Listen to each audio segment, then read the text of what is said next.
Meeting day Ochechweni Monica. And then you made that Odikano channel. Me try as a Machris Christian Academy. Our Tapa Tamso. I go by the name Antonia Aman Ponsa. Please subscribe to Apodes Multimedia. My name is Annabelle Kwashi. I am a student of Machris Christian Academy. Subscribe to Apodes Multimedia. Thank you. It's not for the ara na wonyim Nkasafua Akenkan FANTE kasamu Nisa Sunti Mede Nkasafua Akenkan hu adisua odikan rebrehun wo nde Akenkan adisua yimudu mede Nkasafua 15 mechredwenu na medereba afenso mede Nkasafua imbubumu mechre syllable na mejide dikuma demo be ya ubetin akan edimechi. Yee, me FANTE Nkasafua kunenyim. Apodes Multimedia yo.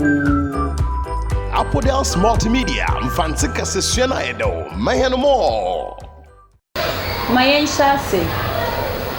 Aha je. Aha je. Yezubuma yebenya aha ye. Ano ma Yedibuma yebenya anuma ko konte yedibuma yebenya kokonte ka kra ba mitidibio ka kra ba yedibuma yebenya kakraba asem bisa yediboma yebenya asem bisa otom fo misibibio otom fo yediboma yebenya otom fo ken ten yediboma yebenya ken ten nyan sa yediboma yebenya nyansa nyim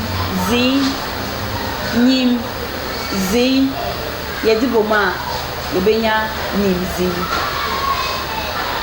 abe cha yediboma yebenya abecha chu efua yediboma anusu beye chefua efua ye obinidi obi a wowo nfida